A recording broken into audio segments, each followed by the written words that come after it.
ಗಾಂಡ್ಗೆ ಅಬ್ರಿ ಆಗ್ಬಿಟ್ಟಿದೆ. ಶೋಕ್ ಟೈಮ್ ಆಗ್ಬಿಟ್ಟೈತೆ. ನಮ್ಮ ಕನ್ನಡ ಸಿನಿಮಾನ ಗ್ಲೋಬಲ್ ಲೆವೆಲ್ ತಗೊಂಡೋಗಿರೋ ರಾಕಿ ಬಾಯ್ ಯಶ್ಗೆ ಡೈರೆಕ್ಟ್ ಮಾಡೋ ಅಷ್ಟು ಕೆಪಾಬಿಲಿಟಿ ಇದೆಯಾ? As a Kannada cinema visionary, ಈ being Rukmini Vasanth fan, ರಾಯನ್ನ complete ನುಂಗ್ಬಿಟ್ರು. ನನಗ್ ಕನೆಕ್ಟ್ ಆಗದೆ ಇರೋ ವಿಷಯಗಳು ವಿಲನ್ಸ್. ನಾನ್ ನೋಡ್ದಂಗೆ ಥಿಯೇಟರ್ ಅಲ್ಲೇ ಜನ ಫಸ್ಟ್ ಆಫ್ ಲ್ಯಾಗ್ ಅಂದ್ರು.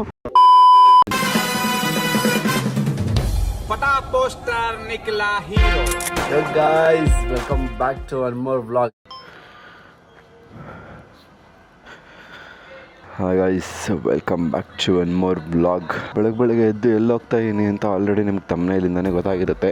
Let's go. We are going to witness. Start ಆ ಗುರು. Oh fuck, ಏನಾಯ್ತು ಗುರು ಗಾಡಿ. 2 hours later. ಸ್ಟಾರ್ಟ್ ಆಗ್ಬಿಡ್ತಪ್ಪ.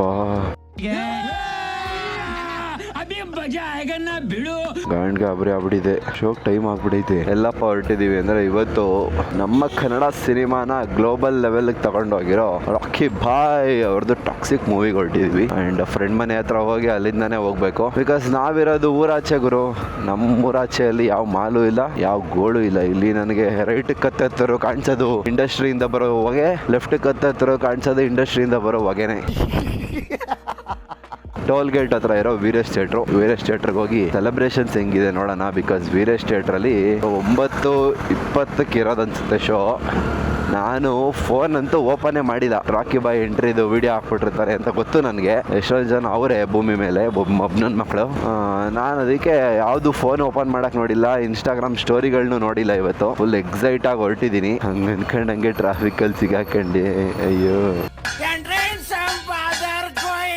3 hours 12 ನಿಮಿಷ ಎಂಜಾಯ್ ಮಾಡಿಬಿಡೋದು ರಾಕಿ ಬಾಯ್ನ ಸ್ಕ್ರೀನ್ ಮೇಲೆ. ಆಕ್ಚುಲಿ ಫಿಲಮ್ ಮೇಲೆ ಹೋಪ್ ಸ್ವಲ್ಪ ಕಮ್ಮಿ ಇತ್ತು. ಬಿಕಾಸ್ ಮಾಡಿರೋದು 2 ಮೂವಿ, ಅದು 2 ನ್ಯಾಷನಲ್ ಅವಾರ್ಡು ಡೈರೆಕ್ಟರ್ಗೆ, ಗೀತು ಮೋಹನ್ ದಾಸ್ಗೆ. ಬಟ್ ಯಶ್ಗೆ ಡೈರೆಕ್ಟ್ ಮಾಡೋ ಅಷ್ಟು ಕೆಪಾಬಿಲಿಟಿ ಇದೆಯಾ ಅನ್ನೋ ಒಂದು ಡೌಟ್ ನನಗೂ ಬಂದ್ಬಿಟ್ಟಿತ್ತು. 3 months ಬ್ಯಾಕ್ ಒಂದು ಪೋಸ್ಟರ್ ನೋಡಿದೆ, ಅದರಲ್ಲಿ return by Yash and Geetu Mohan Das ಅಂತ ಇತ್ತು. ಅವಾಗ ಫಿಕ್ಸ್ ಆದೆ, ಓಕೆ ಇದು ಬರೀ ಗೀತು ಮೋಹನ್ ದಾಸ್ ಫಿಲಮ್ ಅಲ್ಲ, ಇದರಲ್ಲಿ ಯಶ್ ಅಣ್ಣ ಅವರು ಇನ್ವಾಲ್ವ್ಮೆಂಟ್ ತುಂಬಾ ಇದೆ. Not just a hero, as a film ಇದರಲ್ಲಿ ಎಲ್ಲಾ ಫಿಲಮ್ ಅಲ್ಲೂ ಇನ್ವಾಲ್ವ್ ಆದಂಗೆ ಈ ಫಿಲಮ್ ಅಲ್ಲೂ ಇನ್ವಾಲ್ವ್ ಆಗವ್ರೆ ಅಂತ ಗೊತ್ತಾಯ್ತು. ಬಿಕಾಸ್ KGF 1 ನಿಮ್ಗೆ ಗೊತ್ತಿರೋ ಡೈಲಾಗ್ಸ್ ಬರ್ದಿದ್ರು ಅವರು. ನೀವು ಪೋಸ್ಟರ್ ಎಲ್ಲ ನೋಡಿದ್ರೆ return by Yash and Geetu Mohan Das ಅಂತ ಇತ್ತು. ಸೊ ಮತ್ತೆ ಹೋಪ್ ನ ವಾಪಸ್ ತಗೊಂಡ್ ಬಂತು, ಬರೀ ಅದೊಂದೇ ಒಂದು ಲೈನು. ಸೊ ಈಗ ನಾನು ಫುಲ್ ಆನ್ ಎಕ್ಸೈಟ್ಮೆಂಟ್ ಅಲ್ಲಿ ಹೋಗ್ತಾ ಇರೋದು. From a serial actor to international level ಅಲ್ಲಿ ನಮ್ ಕನ್ನಡ ಸಿನಿಮಾನ ರೆಪ್ರೆಸೆಂಟ್ ಮಾಡ್ತಾವ್ರೆ ಅಂದ್ರೆ ಆ ಮನುಷ್ಯನ ಆರಾನೇ ಬೇರೆ. As a hero, as a producer ನಾನು ಎಷ್ಟು ಅಕ್ಸೆಪ್ಟ್ ಮಾಡಿದೀನೋ, as a Kannada cinema visionary, ನಮ್ಮ ಕನ್ನಡ ಸಿನಿಮಾನ ಮುಂದೆ ತಗೊಂಡೋಗುವಂಥ ಸಕ್ಸಸರ್ನ ಅಂತಾನು ಅಷ್ಟೇ ಅಕ್ಸೆಪ್ಟ್ ಮಾಡಿಬಿಟ್ಟಿದ್ದೀನಿ. ಆ್ಯಂಡ್ ನಾನು ಬೀಯಿಂಗ್ ರುಕ್ಮಿಣಿ ವಸಂತ ಫ್ಯಾನ್, ನನಗೆ ರುಕ್ಕು ಅಂದರೆ ಹೆವಿ ಇಷ್ಟ ಗುರು. ನನಗೆ ಸಪ್ತಸಾಗರದ ಆಚೆ ಪೋಸ್ಟರ್ ರಿಲೀಸ್ ಆದಾಗ ಫಸ್ಟ್ ಟೈಮ್ ರುಕ್ಮಿಣಿ ವಸಂತ ಈ ಥರ ಹೀರೋಯಿನ್ನು ಅಂತ ರಿಲೀಸ್ ಆದಾಗ ನಾನು ನನ್ನ ಫ್ರೆಂಡ್, ಇಂಜಿನಿಯರಿಂಗ್ ಫ್ರೆಂಡ್ ಇಬ್ಬರು ಪೋಸ್ಟರ್ ನೋಡಿ ಯಾರ ಮಗ ಇಷ್ಟು ಚೆನ್ನಾಗವ್ರೆ ಈ ಫಿಲಮ್ಗೆ, ರಕ್ಷಿತ್ ಶೆಟ್ಟಿ ಪರ್ಫೆಕ್ಟ್ ಆಗಿರೋ ಹುಡುಗಿ ಹುಡ್ಕವ್ರೆ ಅಂತ ನಾವು ಅವಾಗಲೇ ಮಾತಾಡ್ಕೊಂಡಿದ್ವಿ ಇಂಜಿನಿಯರಿಂಗ್ ಟೈಮಲ್ಲೇ. ಸೊ ರುಕ್ಮಿಣಿ ವಸಂತ ಅವ್ರ ಮೇಲೂ ಬೇಜಾನ್ ಹೋಪ್ಸ್ ಇದೆ. ನೋಡಿರೋ ಎಲ್ಲ ಮೂವಿಲಿ ಹೀರೋ ಕೈಗಂತೂ ರುಕ್ಮಿಣಿ ವಸಂತ ಸಿಕ್ಕಿಲ್ಲ. ಒಂದ ಹೀರೋಗೆ ಗುಮ್ಮದು, ಇಲ್ಲ ಹೀರೋಯಿಂದ ಓಡಾಗಿರೋದು, ಹೀರೋಯಿಂದ ದೂರ ಆಗಿರೋದು, ಇದೇ ನಡೆದೈತೆ. ಈ ಫಿಲಮ್ ಅದೇ ತರ ಏನಾದ್ರು ಇರುತ್ತೆ ಅಂತ ಅನ್ಕೊಂಡಿದೀನಿ. Okay, I hope this is not the only thing people know about me.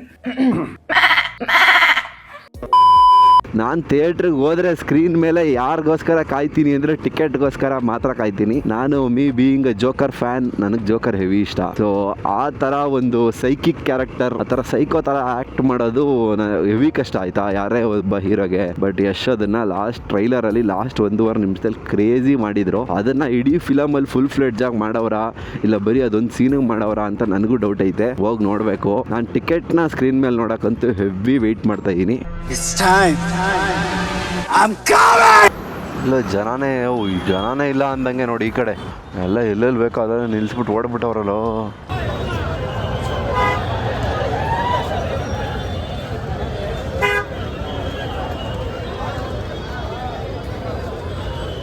ಏನೋ ಪೋಸ್ಟರ್ಗಳು, ಏನೋ ಸಂಭ್ರಮ.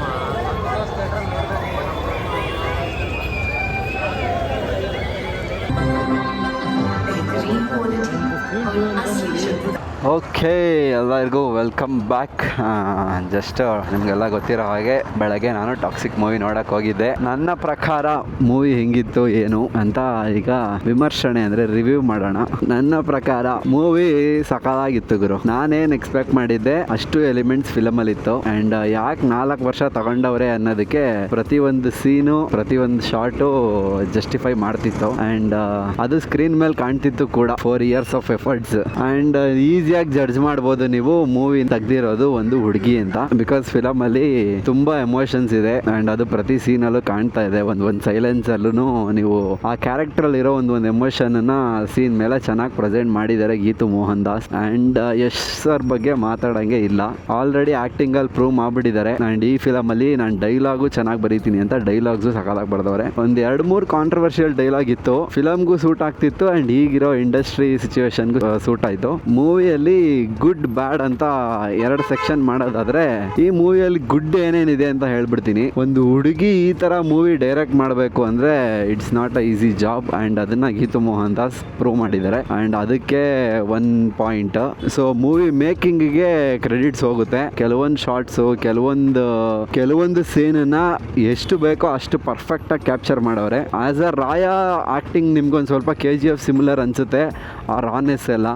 ಬಟ್ ಟಿಕೆಟ್ ಸ್ಕ್ರೀನ್ ಮೇಲೆ ಬಂದ ಮೇಲೆ ರಾಯನ್ನ ಕಂಪ್ಲೀಟ್ ನುಂಗ್ಬಿಟ್ರು. ಟಿಕೆಟ್ದ ಆಕ್ಟಿಂಗ್ ಏನೈತೆ ಆ ಥರ ಸೈಕೋ ಜೋಕರ್ ಕೈಂಡ್ ಆಫ್ ಆ ಕ್ಯಾರೆಕ್ಟರ್. ನಾನು ಅದಕ್ಕೆ ಎಕ್ಸೈಟ್ ಆಗಿ ಫಿಲಮ್ಗೆ ಹೋಗಿದ್ದೆ. ಸೊ ನಾನಂತೂ ಆ ಪೋರ್ಷನ್ನ ಸಖತ್ ಎಂಜಾಯ್ ಮಾಡಿದೆ. ಆ್ಯಂಡ್ ಕೊಟ್ಟಿರೋ ಎಲ್ಲ ಕ್ಯಾರೆಕ್ಟರ್ಸೂ ಅವ್ರವ್ರ ಕೆಲಸನ ಪರ್ಫೆಕ್ಟಾಗಿ ಮಾಡವ್ರೆ. ಎಲ್ಲ ಇಂಡಸ್ಟ್ರಿಯಿಂದ ಬಂದಿರೋ ಹೀರೋಯಿನ್ಸು ಐ ಮೀನ್ ಲೇಡಿ ಆ್ಯಕ್ಟರ್ಸ್ನ ಸಖತ್ತಾಗಿ ಯೂಸ್ ಮಾಡ್ಕೊಂಡವ್ರೆ. ಆ್ಯಂಡ್ ಎಲ್ಲರೂ ಒಳ್ಳೆ ಆ್ಯಕ್ಟಿಂಗ್ ಮಾಡಿದ್ದಾರೆ. ಆ್ಯಂಡ್ ರುಕ್ಮಿಣಿ ವಸಂತ ಸೆಕೆಂಡ್ ಹಾಫಲ್ಲಿ ಜಸ್ಟ್ ನೈಲ್ಡ್ ಇಟ್. ಸ್ಕ್ರೀನ್ ಮೇಲೆ ಅವ್ರ ಪ್ರೆಸೆನ್ಸ್ ಸಖತ್ತಾಗಿ ಕಾಣ್ತಿತ್ತು. ಫಸ್ಟ್ ಹಾಫಲ್ಲಿ ನಯನತಾರಾ KR ಅವ್ರದ್ದು ಚೆನ್ನಾಗಿತ್ತು. ಅದು ಬಿಟ್ಟರೆ ಬ್ಯಾಡ್ ಅಂತ ಹೇಳಲ್ಲ ನಾನು. ನನಗೆ ಕನೆಕ್ಟ್ ಆಗದೆ ಇರೋ ವಿಷಯಗಳು ಅಂತ ಹೇಳ್ತೀನಿ. ನನಗೆ ಕನೆಕ್ಟ್ ಆಗದೆ ಇರೋ ವಿಷಯಗಳು ವಿಲನ್ಸ್ ನನಗೆ ಅಕ್ಸೆಪ್ಟ್ ಮಾಡೋಕ್ಕೆ ಸ್ವಲ್ಪ ಕಷ್ಟ ಆಯಿತು. ಬಿಕಾಸ್ ಯಾರು ಅಂತ ಗೊತ್ತಿರೋ ವಿಲನ್ಗಳೇ ಇರಲಿಲ್ಲ. ಪೋರ್ಚುಗಲ್ಸ್ ಅಂತ ಅಂದರು, ಬಟ್ ಆ ಪೋರ್ಚುಗಲ್ಸಲ್ಲೂ ಒಂಚೂರು ಯಾರು ತಾಕತ್ತು ಗತ್ತು ಆ ಸ್ಕ್ರೀನ್ ಮೇಲೆ ಈಗ ಗರುಡ ಬಂದರೆ ಹೆಂಗಿರ್ತಿತ್ತೋ ಆ ಥರ ಒಂದು ಸಿಚುವೇಶನ್ನ ಯಾರು ಕ್ರಿಯೇಟ್ ಮಾಡಲಿಲ್ಲ. ಹೀರೋ ಅವ್ರನ್ನೆಲ್ಲ ಈಸಿಯಾಗಿ ಡಾಮಿನೇಟ್ ಮಾಡ್ತಿದ್ದ ಅಂತ ಅನಿಸ್ತು. ಅದೊಂದು ಬೆಟರ್ ಆಗಿದ್ರೆ ಚೆನ್ನಾಗಿರೋದೇನೋ. ಆ್ಯಂಡ್ ಫಸ್ಟ್ ಹಾಫಲ್ಲಿ ಕತೆ ಸ್ವಲ್ಪನೇ ಇತ್ತು, ಬಟ್ ಅದನ್ನ ಹೇಳೋಕ್ಕೆ ಪ್ರಯತ್ನ ಪಟ್ಟಿದ್ದ ರೀತಿ ಸ್ವಲ್ಪ ಜಾಸ್ತಿ ಇತ್ತು. ಸೊ ನಾನು ನೋಡ್ದಂಗೆ ಥಿಯೇಟ್ರಲ್ಲೇ ಸ್ವಲ್ಪ ಜನ ಫಸ್ಟ್ ಹಾಫ್ ಲ್ಯಾಗ್ ಅಂದರು. ಆ್ಯಂಡ್ ಸೆಕೆಂಡ್ ಹಾಫ್ ಮಾತ್ರ ಸ್ಕ್ರೀನ್ ಮೇಲೆ ಮ್ಯಾಜಿಕಲ್ ಆಗಿತ್ತು. ಆ ಥರ ಶಾರ್ಟ್ಸು ಆ ಥರ ಫೈಟಿಂಗ್ ಸೀನ್ಸು ಕ್ರೇಜಿ ತೆಗ್ದಿದ್ರು. ಅದನ್ನು ನಾನು ಸಖತ್ ಎಂಜಾಯ್ ಮಾಡಿದೆ. ಸಿಂಪಲ್ ಸ್ಟೋರಿನ ಇಷ್ಟು ದೊಡ್ಡ ಸ್ಕೇಲಲ್ಲಿ ತೋರ್ಸೋಕ್ಕೆ ಅವ್ರು ಪಟ್ಟಿರೋ ಪ್ರಯತ್ನಕ್ಕೆ ಇನ್ನೂ ಒಂದು ಪಾಯಿಂಟ್ ಕೊಡಲೇಬೇಕು. ಆ್ಯಂಡ್ ಓವರ್ ಆಲ್ ಫಿಲಮ್ ಹೇಳೋದಾದರೆ 4 ವರ್ಷ ವೆಯ್ಟ್ ಮಾಡಿದ್ಕು worth watching. Yash as a actor, as a dialogue writer, as a producer ಎಲ್ಲದರಲ್ಲೂ ಚೆನ್ನಾಗಿ ಮಾಡವ್ರೆ. ಒಂದು ಹುಡುಗಿ ಡೈರೆಕ್ಟ್ ಮಾಡಿರೋ ಮೂವಿನ ಯಾವ ಥರ ಅಕ್ಸೆಪ್ಟ್ ಮಾಡ್ತೀರಾ, ಅಪ್ರಿಷಿಯೇಟ್ ಮಾಡ್ತೀರಾ ಅನ್ನೋದನ್ನ ನನಗೂ ಎಕ್ಸೈಟ್ಮೆಂಟ್ ಇದೆ. ಜನ ಯಾವ ರೀತಿ ತಗೊತಾರೆ ಆ್ಯಂಡ್ ಕಲೆಕ್ಷನ್ ಎಷ್ಟಾಗುತ್ತೆ ಅಂತ. ಇದಾಗಿತ್ತು ನಾನು ಬಂದಿದ್ದು ಟಾಕ್ಸಿಕ್ ಮೂವಿ ರಿವ್ಯೂ. ನಿಮ್ಗೆ ಏನು ಅನ್ನಿಸ್ತು ಫಿಲಮ್ ಬಗ್ಗೆ? ನಿಮ್ಗೆ ಇದರಲ್ಲಿ ಏನು ನೆಗೆಟಿವ್ ಏನು ಪಾಸಿಟಿವ್ ಅನಿಸ್ತು ಅನ್ನೋದನ್ನ ಕಮೆಂಟ್ ಮಾಡಿ. ಸಿಗ್ತೀನಿ ನಾನು ನಿಮ್ಗೆ ಇನ್ನೊಂದು ವಿಡಿಯೋದಲ್ಲಿ. ಅಲ್ಲಿವರೆಗೂ ಬಾಯ್ ಬಾಯ್.